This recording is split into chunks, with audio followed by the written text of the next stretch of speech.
নমস্কার বন্ধুরা, 2024 টি20 বিশ্বকাপের ফাইনাল কালকে অনুষ্ঠিত হতে চলেছে। আর এই ফাইনালে মুখোমুখি হতে চলেছে ভারত এবং দক্ষিণ আফ্রিকা। এই দুটি টিমের মধ্যে শক্তিমত্তার বিচারে কারা এগিয়ে রয়েছে, কারা রয়েছে ট্রফি জেতার দৌড়ে অন্যের তুলনায় অনেকটা এগিয়ে, সে বিষয়ে আলোচনা করব আজকের এই ভিডিওটির মাধ্যমে। দেখুন বন্ধুরা, দুটি দলের দিকে যদি আমরা তাকাই তাহলে দেখতে পাবো গ্রুপ টেস্ট থেকে শুরু করে নকআউট পর্যায়ে সুপার 8-এ এবং তার সঙ্গে সঙ্গে সেমিফাইনাল কোনো ম্যাচে হারেনি এই দুটি টিম। ভারত 7টি ম্যাচ খেলে 7টিতেই জয়লাভ করেছে, অপরদিকে দক্ষিণ আফ্রিকা 8টি খেলে 8টিতে জয়লাভ করেছে। ভারতের একটি খেলা বৃষ্টির জন্য বাদ গিয়েছিল।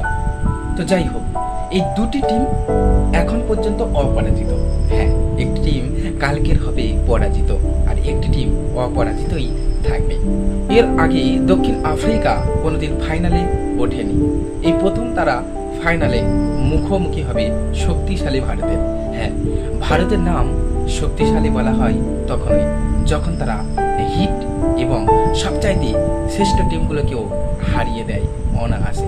ভারত যে সবার শ্রেষ্ঠ তার প্রমাণ কিন্তু করেছে ইংল্যান্ড এবং অস্ট্রেলিয়াকে হারিয়ে। পাকিস্তানকে তো গ্রুপ পর্যায়ে হারিয়েছিল, তবে অস্ট্রেলিয়া এবং ইংল্যান্ডকে হারিয়ে ভারত দেখিয়ে দিয়েছে তাদের শক্তি কতটা। ভারত এবং দক্ষিণ আফ্রিকার উভয় দিকে যদি আমরা প্লেয়ারদের দিকে তাকাই তাহলে দেখব ভারতের রয়েছে রোহিত শর্মা, বিরাট কোহলি, ঋষভ পন্ত। অপরদিকে দক্ষিণ আফ্রিকার দিকে যদি আমরা তাকাই তাহলে সেখানে দেখব Quinton de Kock, Reeza Hendricks, David মিলারের মতো ব্যাটসম্যান। ভারতের রয়েছেন হার্দিক পান্ডিয়া, অক্ষর প্যাটেল, রবীন্দ্র জাদেজার মতো অলরাউন্ডার। অপরদিকে কেশব মহারাজের মতো সুন্দর এবং অসাধারণ একজন অলরাউন্ডার রয়েছে দক্ষিণ আফ্রিকা। রয়েছে দক্ষিণ আফ্রিকার উল্লেখযোগ্য অলরাউন্ডার মার্কো জ্যানসেন। ভারতের বোলারদের মধ্যে উল্লেখযোগ্য রয়েছেন জসপ্রীত বুমরা, যিনি বিশ্ববিখ্যাত একজন বোলার। রয়েছেন হর্ষদীপ সিং, কুলদীপ যাদব। অপরদিকে দক্ষিণ আফ্রিকার রয়েছে কাগিসো রাবাডা, রয়েছে তাপরাইজ শামসি। তাই আপনি প্লেয়ারদেরকে বিচার করে বা প্লেয়ারদের দিক থেকে কোনোদিন এই দুটি দলকে ছোট করতে পারবেন না। তাই উভয় দলকে আপনাকে 50-50 ক্রেডিট দিতেই হবে। ভারত এবং দক্ষিণ আফ্রিকার প্লেয়ারদেরকে আমরা 50-50 ক্রেডিট দিলেও একটি বিশেষ দৃষ্টিকোণ থেকে আমরা ভারতকে এগিয়ে রাখবো।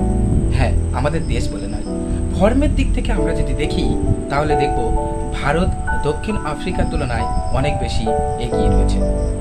ভারতের রোহিত শর্মা, ঋষভ পন্ত, হার্দিক পান্ডিয়া, সূর্যকুমার যাদব, অক্ষর প্যাটেল, হর্ষদীপ সিং, জসপ্রীত বুমরা, কুলদীপ যাদব সবাই দুর্দান্ত ফর্মে রয়েছে। কিন্তু দক্ষিণ আফ্রিকার দিকে আপনি যদি তাকান তাহলে দেখবেন সেখানে কিন্তু সবাই সুন্দর ফর্মে নেই।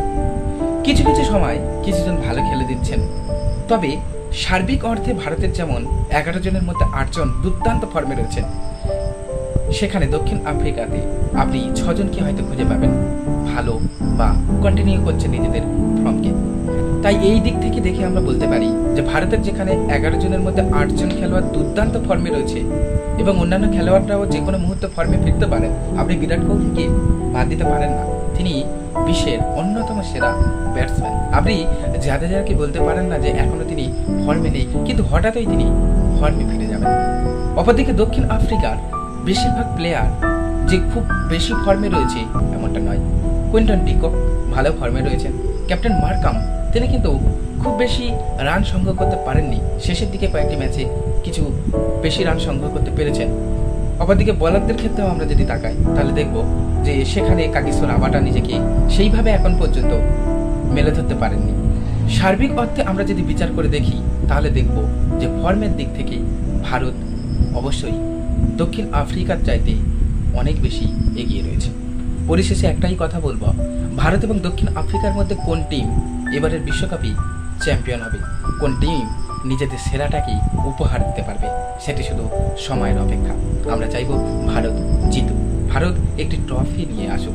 বন্ধুরা, এ সম্পর্কে আপনাদের মতামত কি আমাদের কমেন্ট বক্সে কমেন্ট করে জানান।